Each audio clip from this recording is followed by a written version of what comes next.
Hello everyone, welcome to my YouTube channel. मैं सुनील बाथम आपका एक बार फिर से अभिनंदन करता हूं, स्वागत करता हूं online platform YouTube channel study ACC पर। मित्रों, इस वीडियो में अष्टछाप के कवियों को याद करने की बहुत ही शानदार ट्रिक है और सभी कवियों का जीवन परिचय इसमें है। विशेष तौर पर इसमें दोस्तों सूरदास का संपूर्ण कृतित्व और व्यक्तित्व परिचय दिया हुआ है और उनसे संबंधित सभी प्रकार के प्रश्न इसमें समाहित किए गए हैं। तो प्लीज़ आप इस वीडियो को पूरा देखें, स्किप ना करें। यदि आपको वीडियो पसंद आए तो कमेंट्स बॉक्स में अच्छे कमेंट्स लिखें, चैनल को सब्सक्राइब करें, वीडियो को लाइक करें और शेयर करें दोस्तों। यदि आपको इस वीडियो की PDF चाहिए तो वो भी आप निःशुल्क प्राप्त कर सकते हैं। ओके दोस्तों, तो पहला प्रश्न है दोस्तों हमारा, शब्द अनुशासन व्याकरण रचना किस कवि की है? हेमचंद्र की। सूरदास का काव्य जीवन उत्सव का काव्य ये किसने कहा है? तो आचार्य रामचंद्र शुक्ल ने कहा है। मैं वक्त के हूँ सामने ये काव्य रचना है, किस कवि की रचना है? तो गिरजा कुमार माथुर की है। अष्टछाप के कवि की जो स्थापना है वो कब की गई थी? तो 1565 ईस्वी में की गई थी। सूरदास वात्सल्य रस का एक छत्र सम्राट है, ये किसने कहा है? तो ये भी आचार्य रामचंद्र शुक्ल ने कहा है। भ्रमर गीत को आचार्य रामचंद्र शुक्ल ने क्या नाम दिया है? तो ध्वनि काव्य नाम दिया। वेरी मोस्ट इम्पोर्टेंट प्रश्न है दोस्तों। खड़ी बोली का प्रथम महाकाव्य कौन सा है? तो प्रिय प्रवास है।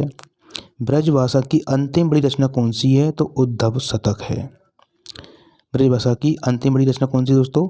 उद्धव शतक। और ये किसके द्वारा लिखी गई है? ये भी सब इसको आप वीडियो के अंदर आपको मिलने वाला है, तो प्लीज वीडियो को पूरा देखें दोस्तों। ओके दोस्तों, ये अष्टछाप के कवि और अष्टछाप कवि की जो स्थापना हुई है वो हुई है 1565 ईस्वी में। इसके बाद अष्टछाप कवियों की जो स्थापना की है उसके संस्थापक कौन है? नाम है गोस्वामी विट्ठलनाथ, जो किसके जो शिष्य हैं दोस्तों? वल्लभाचार्य के शिष्य हैं, सॉरी उनके पुत्र भी हैं। नेक्स्ट प्रश्न है, वल्लभाचार्य जी के पुष्टि मार्ग को मानने वाले 8 कवि जिन पर वल्लभाचार्य के पुत्र विट्ठलनाथ जी का जो है नाथ जी अपने आशीर्वाद की छाप छोड़ी है, विट्ठलनाथ जी ने, वे कवि सभी अष्टछाप सखा या अष्टछाप कहलाए। वल्लभाचार्य जी के पुष्टि मार्ग को मानने वाले 8 कवि जिन पर वल्लभाचार्य के पुत्र विट्ठलनाथ जी की अपने आशीर्वाद की जो छाप छोड़ी वे सभी अष्टसखा या अष्टछाप कहलाए। नेक्स्ट आगे देखिए, 8 भक्त कवियों में 4 शिष्य तो वल्लभाचार्य के हैं तथा 4 जो शिष्य हैं दोस्तों वो विट्ठलनाथ जी के हैं। विट्ठलनाथ जी के शिष्य हैं, मतलब 4 हैं दोनों के। नेक्स्ट देखते हैं आगे हम, वल्लभाचार्य जी के शिष्यों का वृत्तांत। वेरी मोस्ट इम्पोर्टेंट प्रश्न है दोस्तों। वल्लभाचार्य जी के शिष्यों का जो वृत्तांत मिलता है, वर्णन मिलता है, वो एक रचना है, नाम है 84 वैष्णवी वार्ता में मिलता है। 84 वैष्णवी वार्ता में मिलता है और इसके जो रचनाकारक हैं दोस्तों इस वृत्तांत वाले रचना के वो हैं गोसाई गोकुलनाथ। और इस रचना में दोस्तों 80 शिष्यों का वर्णन मिलता है, सॉरी 84 शिष्यों का वर्णन मिलता, मतलब जैसा नाम वैसी संख्या है दोस्तों, जैसा नाम है रचना का वैसी इसमें संख्या आपको मिलेगी। 84 वैष्णवी वार्ता। नेक्स्ट आगे चलते हैं, विट्ठलनाथ के शिष्यों का वृत्तांत वर्णन जो है वो 252 वैष्णवन की वार्ता नामक रचना में किया गया है। ठीक है, तो ध्यान रखें 2 रचना है दोस्तों, ये इनको याद रखें। और ये भी किसके द्वारा लिखी गई है? गोसाई गोकुलनाथ के द्वारा लिखी गई है।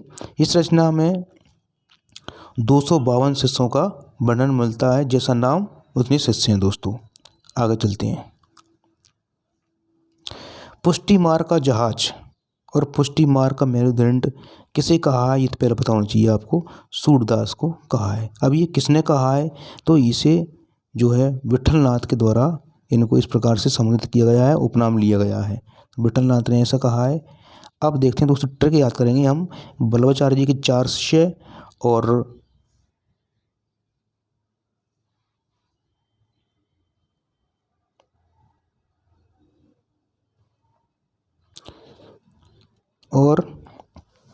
विट्ठलनाथ के 4 शिष्यों का ट्रिक के माध्यम से अपने याद करने की पूरा प्रयास होगा दोस्तों। तो देखिए ट्रिक, वल्लभाचार्य जी के शिष्यों का जो विशेषता है और उनको याद करने की जो ट्रिक है वो देखिए इस प्रकार से है।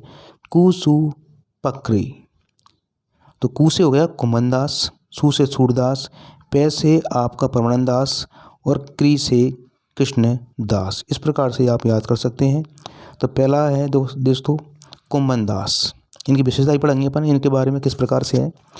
इनका जन्म 1468 ईस्वी में हुआ था और मृत्यु 1583 में हुई थी। हर्षचाप के कवियों में उम्र में ये सबसे बड़े हैं, मतलब जितने भी कवि थे हर्षचाप में, मेन तो हर्षचाप की बात कर रहे हैं हम, तो उसमें ये सबसे बड़े उम्र में रहे हैं कवि। दूसरा है सूरदास। सूरदास 1478 ईस्वी में इनका जन्म हुआ था और 1583 में इनका देहांत हुआ। सबसे प्रसिद्धि में सबसे बड़े थे ये, प्रसिद्धि में सबसे बड़े थे ये 8 अष्टछप कवियों में। परमानंद दास, कैसे परमानंद दास, इनका जन्म जो है दोस्तों 1606 ईस्वी में नहीं संवत में हुआ था। यदि इसमें हम 57 को कम कर देंगे तो ईस्वी सन निकल जाएगा। 57 यदि कम कर दीजिए आप सन में तो संवत निकल जाएगा, संवत जुड़ जाएगा, कम करेंगे तो ईस्वी निकल जाएगा और जोड़ेंगे तो संवत हो जाएगा। सूरदास के बाद वात्सल्य रस के दूसरे सबसे बड़े भक्त कवि रहे हैं ये। सूरदास के बाद वात्सल्य रस के सबसे बड़े कवि हैं कौन? प्रणंद दास। तो सूरदास जो है वो वात्सल्य रस के सबसे बड़े कवि और सबसे प्रसिद्ध कवि रहे हैं सूरदास, जबकि ये वात्सल्य रस के दूसरे सबसे बड़े कवि हैं। ओके, नेक्स्ट प्रश्न है दोस्तों इस प्रकार से। कृष्णदास 1496 ईस्वी में का जन्म हुआ था और 1578 ईस्वी में का जो देहांत हुआ था। सर्वाधिक बुद्धिमान और ये श्रीनाथ मंदिर के अधिकारी रहे हैं। तो ध्यान रखें, अष्टछाप के कवियों में सर्वाधिक बुद्धिमान जो थे वो थे कृष्णदास, नाम ही है उनका कृष्णदास। अब देखते हैं विट्ठलनाथ जी के शिष्यों की जो नाम है उसको याद करने के ट्रिक और उनकी विशेषताएं। ट्रिक है दोस्तों गोची चंद। गो से हो गया गोविंद स्वामी, ची से छितू स्वामी, चे से जो चतुर्बुद्ध दास और ने से आपका नंददास। इस प्रकार ट्रिक याद करते हैं गोची चंद। तो देखिएगा पहला गोविंद स्वामी नाम, इनका जन्म 1505 ईस्वी में, मृत्यु 1585 में। ये भरतपुर राजस्थान के हैं और ये सबसे बड़े संगीतक थे दोस्तों, वेरी वेरी मोस्ट इम्पोर्टेंट। दूसरे हैं छी स्वामी, ये इनको छीतू दास भी कहते हैं, चीतू चौबे भी कहते हैं। जन्म 1515 ईस्वी में हुआ था, मृत्यु 1585 ईस्वी में हुई थी। सबसे बड़े उद्दंड थे, शैतान थे और इनको चीतू चौबे के नाम से भी पुकारा जाता है। तीसरे हैं चतुर्बुद्ध दास, जन्म 1530 ईस्वी में, मृत्यु 1585 ईस्वी में। ये कुमन दास के पुत्र हैं दोस्तों, जो कि फर्स्ट वाले में आए थे, वल्लभाचार्य वाले में उनके पुत्र थे।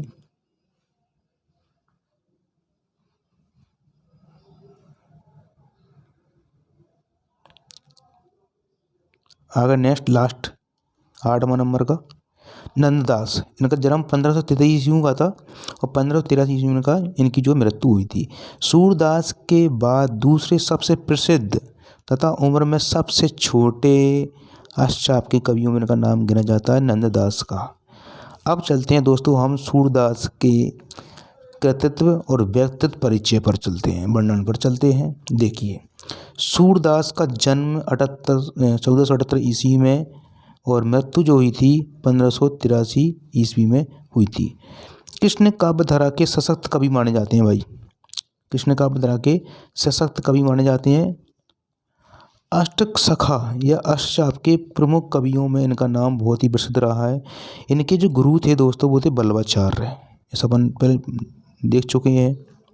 नेक्स्ट, सूरदास वल्लभाचार्य से मिलने से पूर्व निर्गुण भक्ति के पद गाया करते थे। वेरी मोस्ट इम्पोर्टेंट कि सूरदास वल्लभाचार्य से मिलने से पूर्व निर्गुण भक्ति के पद गाया करते थे, किंतु एक दिन वल्लभाचार्य से मिलने से पहले क्या हुआ, वल्लभाचार्य के आदेश पर सूरदास ने कुछ सुनाया, क्या सुनाया, प्रभु को सब पति तन को टीको सुनायो।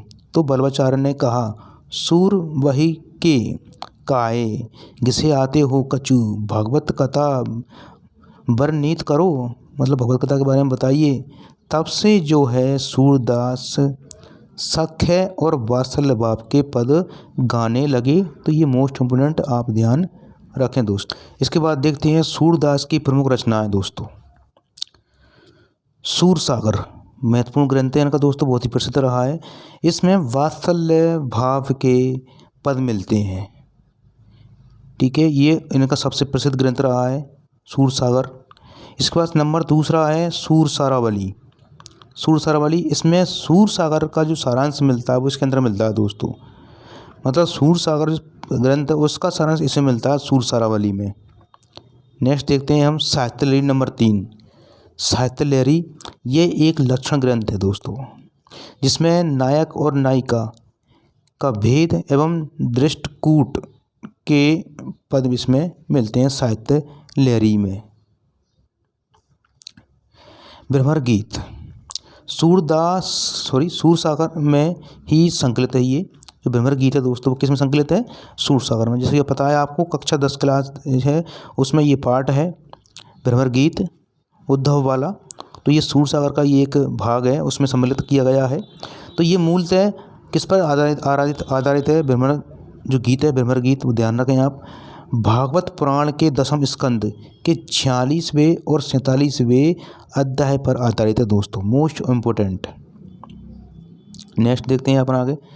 भ्रमर गीत सूरसागर का एक जो है सबसे सूरसागर नहीं, यहाँ पर सूरदास का सबसे मर्म और स्पर्शी और वाग वैदग्ध्यपूर्ण अंश है। भ्रमर गीत का संपादन किसने किया है और किस नाम से किया है? तो भ्रमर गीत का संपादन भ्रमर गीत के सार नाम से किया है। भ्रमर गीत सार के नाम से किया है। किसने किया है? आचार्य रामचंद्र शुक्ल ने दोस्तों। भ्रमर गीत को आचार्य रामचंद्र शुक्ल ने क्या नाम दिया, अपन पढ़ चुके हैं ये प्रश्न, ध्वनि काव्य नाम दिया है दोस्तों। नेक्स्ट प्रश्न है, अब भ्रमर गीत पद्धति की जो रचना है वो किस किस के द्वारा लिखी गई हैं? भ्रमर गीत पद्धति की जो रचना है वो किस किस के द्वारा लिखी गई हैं? तो भ्रमर गीत सूरदास के द्वारा, परमानंद आनंद दास के द्वारा, कृष्णदास के द्वारा लिखी गई हैं। इसके बाद है भ्रमर गीत, ये किसके द्वारा लिखा गया है दोस्तों? भ्रमर गीत तो ये नंद दास की रचना है, भ्रमर गीत में देखने को मिलती है। नेक्स्ट है भ्रमर दूत, एक जैसी रचना है दोस्तों, ध्यान रखें। भ्रमर दूत ये कवि सत्यनारायण के द्वारा लिखी गई है, जिन्हें कवि रत्न के नाम से पुकारा जाता है और इन्हें ब्रज कोकिल भी कहा जाता है। कौन को? सत्यनारायण कवि को। तो याद रखें जरूर आप। चौथी जो भ्रमर रचना जो है भ्रमर गीत के तरीके से वो है उद्धव शतक, और इसकी जो रचनाकारक हैं दोस्तों वो है जगन्नाथ दास रत्नाकर इसके रचनाकारक हैं। ये ब्रज भाषा की अंतिम बड़ी रचना है, अपन प्रश्न में पहले ही पढ़ चुके हैं कि ब्रज भाषा की अंतिम बड़ी रचना कौन सी है, तो नाम है उद्धव शतक। किसके द्वारा लिखी गई है? जगन्नाथ दास के द्वारा लिखी गई है। नेक्स्ट प्रश्न दोस्तों, प्रिय प्रवास जो रचना है वो किसकी रचना है? तो अयोध्या सिंह उपाध्याय हरिऔध की है दोस्तों, पूरा नाम ही से मिल रहा है। और ये ब्रज भाषा के अंतिम बड़े कवि, ये प्रश्न नहीं आया है कि ब्रज भाषा के अंतिम बड़े कवि जो थे वो कौन थे? अयोध्या सिंह उपाध्याय हरिऔध। और ब्रज भाषा की जो रचना है सबसे बड़ा महाकाव्य वो कौन सा है? प्रिय प्रवास, अभी पढ़ चुके हैं अपन, खड़ी बोली का। तो खड़ी बोली का प्रथम महाकाव्य कौन सा है? वो है प्रिय प्रवास। इसके बाद कनुप्रिया, ये भी एक भ्रमर गीत टाइप की रचना है जो धर्मवीर भारती के द्वारा लिखी गई है दोस्तों, ठीक है। खड़ी बोली का प्रथम महाकाव्य अपन पढ़ चुके हैं, प्रिय प्रवास है।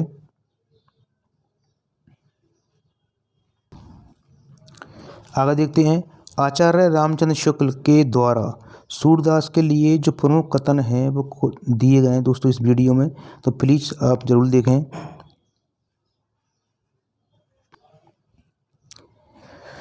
कृष्ण काव्यधारा के सशक्त कवि रहे हैं सूरदास। सूरदास वात्सल्य रस का एक छत्र सम्राट है। ये कहा है आचार्य रामचंद्र शुक्ल ने। अपन ये वाला प्रश्न पढ़ चुके हैं दोस्तों।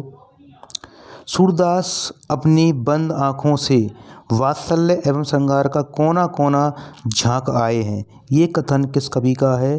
तो आचार्य रामचंद्र शुक्ल का है। तो बहुत ही शानदार कथन दोस्तों इसके अंदर दिए गए हैं, प्लीज़ देखें आप पूरा। सूरदास का काव्य जीवन उत्सव का काव्य, ये प्रश्न हम पढ़ चुके हैं। किसने कहा है? शुक्ल ने कहा है, आचार्य राम शुक्ल ने कहा है। नेक्स्ट प्रश्न है दोस्तों, सूर की भारी बड़ी विशेषता ये है कि नवीन प्रसंगों का उद्भावना और प्रसंग उद्भावना करने वाली ऐसी प्रतिभा हम तुलसी में भी नहीं पाते हैं। ये किसने कहा है? आचार्य रामचंद्र शुक्ल ने कहा है। लगभग दोस्तों 10 से 11 के बीच में इसमें कथन दिए गए आचार्य रामचंद्र शुक्ल के। सूरदास अर्थछाप के काव्य जो है, सूरदास के काव्य यमुना किनारे होने वाली रासलीलाओं के जीवनोत्सव का काव्य है, ये कहा है आचार्य रामचंद्र शुक्ल ने। सूर की भाषा किसी चलती आ रही परंपरा का विकास है, ये किसने कहा है? आचार्य रामचंद्र शुक्ल ने। तो मैं बता दूंगा आपको दोस्तों, सभी जो कथन है वो आचार्य रामचंद्र शुक्ल के ही इसमें दिए गए हैं। तो सभी कथनों को आप देखें प्लीज। सूरदास अष्टछाप काव्य का जो काव्य है वो मुरझाए हुए मानों का सींचने का कार्य है। मुरझाए हुए लोग जो हैं उनको मानो सींचने का कार्य करते हों, ऐसा कहा है आचार्य रामचंद्र शुक्ल ने। नेक्स्ट प्रश्न दोस्तों, सूर वात्सल्य है और वात्सल्य सूर है, ये कथन किस कवि का है? तो आचार्य रामचंद्र शुक्ल का है दोस्तों। नेक्स्ट प्रश्न दोस्तों देखते हैं, हिंदी के पाणिनि किस कवि को कहा जाता है? तो किशोरी दास वाजपेयी को कहा जाता है। वेरी मोस्ट इम्पोर्टेंट प्रश्न है। प्राकृत का पाणिनि किस कवि को कहा जाता है? तो हेमचंद्र को कहा जाता है दोस्तों। भरत ईश्वर बाहुबली रास रचना के कवि कौन है? तो शालिभद्र सूरी हैं। आदिकाल की सर्वाधिक श्रृंगारिक रचना कौन सी है? आदिकाल की सर्वाधिक श्रृंगारिक जो रचना है वो कौन सी है? पदावली है दोस्तों। ढोला मारूरा दुहा नामक रचना किस कवि की है? तो कवि कल्लोल की रचना है ये। बसंत विलास रचना नामक रचना किस की जो संपादक हैं वो कौन है? तो केशव लाल हर्षद राय ध्रुव इसके संपादक हैं। युक्ति व्यक्ति प्रकरण रचना किस कवि की है? तो राइट आंसर होगा इसका दामोदर शर्मा की है।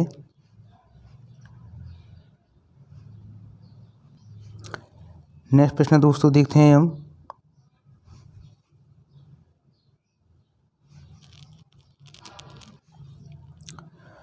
आलोचकों का आलोचक किस आलोचक को कहा जाता है? तो नेमिचंद्र जैन को कहा जाता है। हिंदी के पाणिनि किस कवि को कहा जाता है? पढ़ चुके हैं, किशोरीदास वाजपेयी को कहा जाता है। मुनिमार के हिमायती किसे कहा जाता है दोस्तों? तो आचार्य रामचंद्र शुक्ल को। हिंदी गज़लों के राजकुमार किसे कहा जाता है? दुष्यंत कुमार को। स्वच्छंदतावादी आलोचक किस कवि को कहा जाता है? तो नंद दुलारे वाजपेयी को। कविता का गांधी किसे कहा जाता है? भवानी प्रसाद मिश्र को कहा जाता है। भयंकर खबरों का कवि किसे कहा जाता है? तो गजानन माधव मुक्तिबोध को कहा जाता है। शिकार साहित्य का लेखक किसे कहा जाता है? श्री राम वर्मा को कहा जाता है। तो वेरी वेरी मोस्ट इम्पोर्टेंट प्रश्न है दोस्तों, अभी इसमें बाकी हैं, तो प्लीज़ पूरा वीडियो देखें आप। एक भारतीय आत्मा के नाम से किस कवि को पुकारा जाता है? तो माखनलाल चतुर्वेदी को पुकारा जाता है। वेदनाथ मिश्र यात्री जन कवि किस कवि को कहा जाता है?